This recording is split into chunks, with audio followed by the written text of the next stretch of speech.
कर्म फल और कृष्ण की कृपा, ये आज का भाव है हमारा। कर्म फल अपना काम करता है और श्री कृष्ण की कृपा अपना काम करती है। देखो, इसे बहुत सरल कर लिया जाए ताकि अच्छा लगेगा आपको। बहुत सरल। एक गरीब आदमी, सामान्य आदमी, जो जैसे तैसे आटा दाल की व्यवस्था जोड़ता है, क्या वो कभी बाजार से काजू बादाम खरीद करके खा सकता है क्या? बोलो जल्दी। ठीक है, नहीं खा पाएगा। आटे का पैसा नहीं है, क्या काजू खरीदे वो?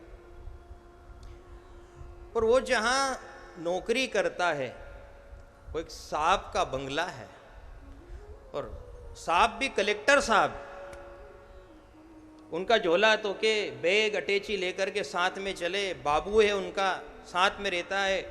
जब वो गाड़ी से उतरते हैं तो गाड़ी का गेट खोलता है, दिन रात साथ में रहता है। हे गरीब आदमी, ठीक ठीक बात को समझना।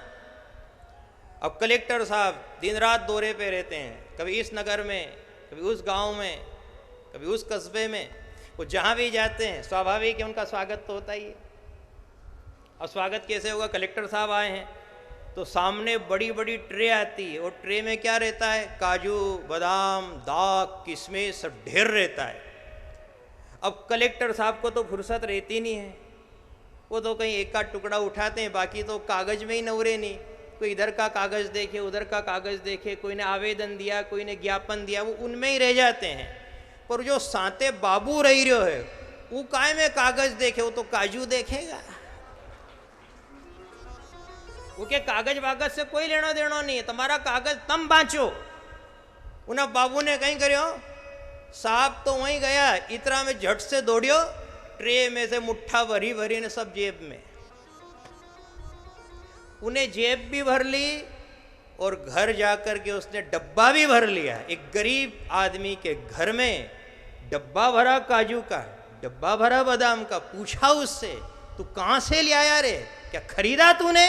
नहीं नहीं साहब, मैं गरीब आदमी जैसे तैसे बाल बच्चों को पाल रहा, मेरी क्या बिसात जो काजू और बादाम खरीद सकूं, वो तो साहब के साथ रहता हूं तो मेरा दाव लग गया। अब बात को समझो, गरीब आदमी है, ये उसका कर्मफल है, लेकिन वो रहता है बहुत बड़े साहब के साथ में, तो उसे सारी सुविधाएं मिलती है। गाड़ी घोड़ा, आना जाना, खाना पीना सब मिले। ये क्या है? ये है कृष्ण कृपा। भाग्य ने साथ नहीं दिया, चपड़ासी बन गए, बाबू बन गए, भटक रहे हैं, झोला उठाते फिर रहे हैं, लेकिन व्यवस्था चकाचक है। साहब को तो और परहेज है, शुगर है, ब्लड प्रेशर है, तो एक आध रोटी खाते हैं, वो भी बिना चुपड़ी। और इके देखो तो झाड़िया जाए, खूब खाए, मौज करे, अट्टा कट्टा हो गया। उन्हें क्यों रे? साहब का साथ है। ये है कृष्ण की कृपा। भगवान साधन साध्य नहीं है, भगवान तो कृपा साध्य है। कृपा से बहुत कुछ मिल जाता है। जो भौतिक सुख हमें प्राप्त नहीं हुए हैं, लेकिन ईश्वर किसी भी रूप में उनका अनुभव भी करा देता है, और कभी कभी उन सुखों को भोगने का सुअवसर भी प्रदान कर देता है। अपन कुछ नहीं कर सकते हैं, लेकिन वो करा देता है। ये आपका सबका अनुभव है। कृपा इसी का तो नाम है। एक तरफ कर्म का फल वो अपना काम कर रहा है, दूसरी तरफ देखा कृष्ण की कृपा अपना काम करती है। देखो, श्री सुखदेव स्वामी ने भी राजा परीक्षित जी को सुनाया है, हे राजन, इस ब्रह्मांड में अनेक देवी देवता है और सबकी उपासनाएं की जाती है। किस चीज को प्राप्त करना तो किसकी उपासना, ये लिखा है भागवत में। ऐश्वर्य को प्राप्त करना है तो आप वसुओं की उपासना करो। आपको पुत्र चाहिए, संतति चाहिए, प्रजापतियों की उपासना करो। ब्रह्म तेज चाहिए तो गायत्री की उपासना करो और बृहस्पति जी की उपासना करो।